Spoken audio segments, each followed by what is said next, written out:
Bueno, a continuación le damos la bienvenida al maestro Roberto Javier Ochoa Gabaldón. Él es director del Programa Universitario de Estudios de la Complejidad y Formación de Ciudadanía. Presenta la ponencia titulada Resignificación de la Extensión Universitaria. El maestro Ochoa es licenciado en Derecho y maestro en Filosofía Política. Es autor de La muerte de Leviatán, Principios para una política desde la gente, miembro del Consejo Editorial de las revistas Ixtus, Conspiration y Voz de la Tribu, promotor de coloquios, seminarios y círculos de estudio en torno al pensamiento de Iván Illich. Ha desempeñado los cargos de director de Derechos Civiles y director del Centro de Extensión y Difusión de las Culturas. Actualmente es director de este programa universitario de estudios de complejidad y formación de la ciudadanía. Bienvenido, muchas gracias. Buenas tardes. Más que una exposición de lo que hacemos o hago, voy a hacer una exposición un poco más filosófica o teórica sobre la idea de la extensión. La ponencia se llama La resignificación de la extensión universitaria. La extensión ha sido permanentemente el pariente pobre de la actividad universitaria frente a la docencia y frente a la investigación.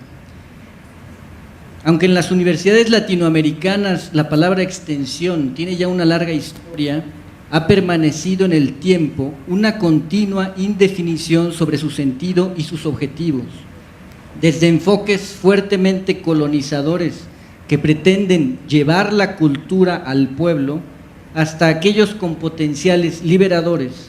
La extensión aparece como un campo de disputa lleno de ambigüedades. El fenómeno de extensión universitaria encuentra sus primeros antecedentes en las universidades británicas y norteamericanas de finales del siglo XIX. En particular, fue la Universidad de Cambridge la primera en 1867 que estableció formalmente un programa de extensión. Nació fundamentalmente como educación de adultos dirigida a conformar una fuerza de trabajo suficientemente adiestrada y capaz de hacer frente a los múltiples desafíos de la revolución industrial. A comienzos del siglo XX, la Universidad Latinoamericana elabora su propia concepción de extensión universitaria y la vincula prácticamente desde un inicio con la idea de cambio social. Sin embargo, son muchas las circunstancias que han impedido la realización histórica de este propósito y, por lo mismo, extraviado por muchas décadas el sentido profundamente social de la extensión. Fue el movimiento de Córdoba en 1918 en Argentina el primero que expresa esa vocación inicial en América Latina, al poner en tela de juicio la concepción napoleónica de universidad heredada del siglo XIX, fundamentalmente elitista y conservadora. Los logros más significativos de este movimiento fueron, sin duda, la conquista del cogobierno y de la autonomía universitaria. Pero más allá de una reforma profunda al interior de la universidad, este movimiento representó el inicio del compromiso de la Universidad Latinoamericana con las causas sociales más sentidas. La definición de funciones de extensión se fue precisando durante el primer Congreso de Universidades Latinoamericanas en 1949, del cual nació la Unión de Universidades Latinoamericanas, la UDUAL, en Guatemala, y durante la primera Conferencia Latinoamericana de Extensión Universitaria y Difusión Cultural en Santiago de Chile, convocada en 1957 por la misma UDUAL. De sendos encuentros se logró el acuerdo de que la extensión universitaria debe proponerse como fines fundamentales proyectar dinámica y coordinadamente las culturas y vincular a todo el pueblo con la universidad.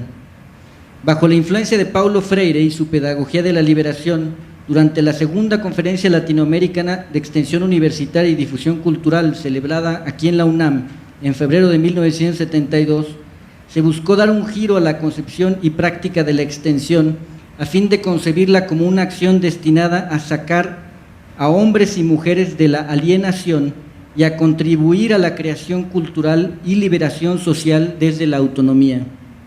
Domingo Piga, representante de la Universidad de Chile, expresó entonces, y cito: La relación de la comunidad y la universidad es o deberá ser permanente, viva, intensa, y su interacción tiene una respuesta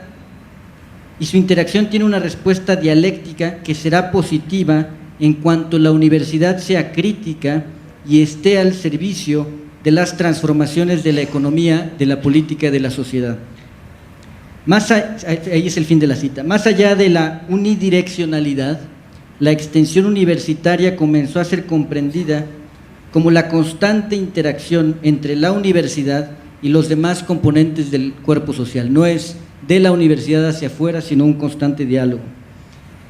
A pesar del notable avance en términos conceptuales conseguido en la reunión de 1972, este concepto de extensión no ha sido llevado a la práctica a través de proyectos concretos.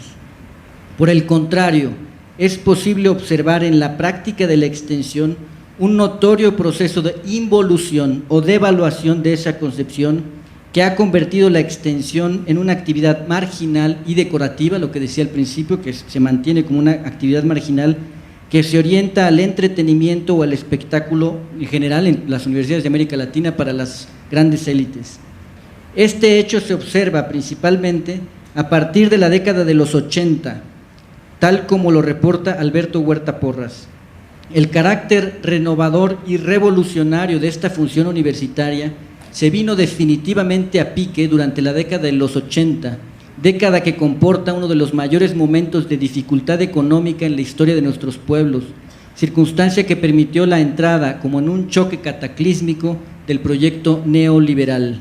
Cito a Huerta: ante este cuadro de cosas, la universidad aún no ha puesto de manifiesto su palabra y su acción. Las políticas de extensión universitaria siguen asumiendo comportamientos harto tradicionales. Todo hace suponer que el gran objetivo extensional es no al compromiso universitario con las mayorías nacionales.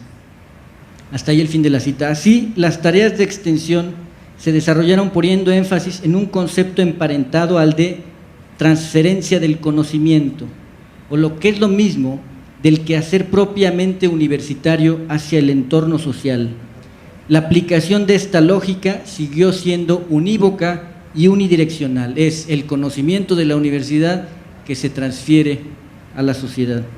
La aplicación de esta lógica siguió siendo unívoca y unidireccional, por lo que la práctica del fenómeno extensional se convirtió, en el mejor de los casos, en un conjunto de programas y acciones de corte paternal y asistencialista, negador de sus interlocutores y por lo tanto sin capacidad auténtica de diálogo. Desde el momento en que la universidad se asume como el centro del saber, rechaza o niega al interlocutor.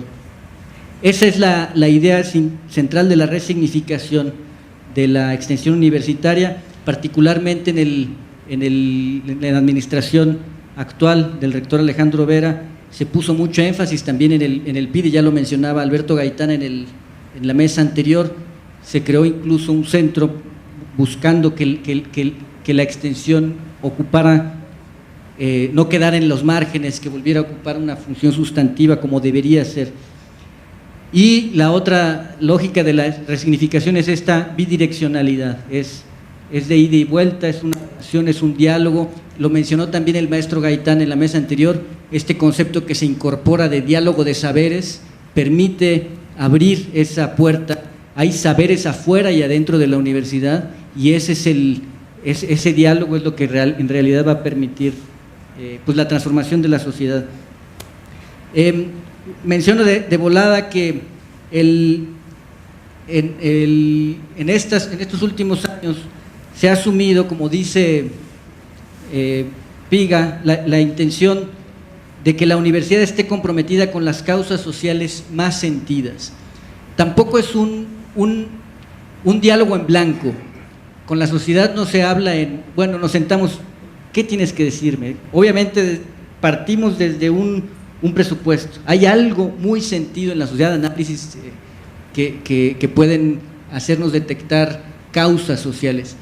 Y lo que percibimos en Morelos, y con Ariel Ramírez trabajamos juntos un atlas de la violencia y seguridad en 2014, es que una de las causas más sentidas en nuestro entorno es el tema de la violencia, sobre todo desde el 2007, 2008 a nuestras fechas. De 2008 para acá, la tasa de homicidios es la más alta casi de todo el mundo. Hay pocos países, creo que Venezuela y Siria los únicos que lo tienen. En estos últimos 10 años tenemos más de 200,000 muertos. Los desaparecidos se dejaron de contabilizar en el sexenio de Enrique Peña Nieto. Cuando terminó el sexenio de Calderón, estábamos cerca de 30,000 desaparecidos en nuestro país. Entonces estamos hablando de cerca de 300,000 víctimas directas, significa muertos, más las indirectas, que son familiares, amigos, y eso está impactando de una manera que seguramente nosotros y nuestros hijos les tocará cargar ese lastre para salir de esta situación. No vamos a salir de un día para otro, no vamos a salir con un nuevo gobierno de esta situación. Este impacto a nuestra generación ya es un hecho, ya es traumático, ya es una losa muy pesada, y bueno, esa es la causa central que asumimos en el Centro de Extensión y Difusión de las Culturas, el CEDIC, el tema de la violencia y la transformación, la búsqueda de la transformación de las condiciones sociales a través de la no violencia. Hablamos con víctimas, hablamos con organizaciones sociales, pero tomamos la causa sentida de la violencia, y quisiéramos que la universidad asumiera un compromiso cada vez más real, más profundo, más serio con este fenómeno que es real y que a todos seguro nos ha tocado, y puede ser peor si la sociedad no despierta. Pues muchas gracias.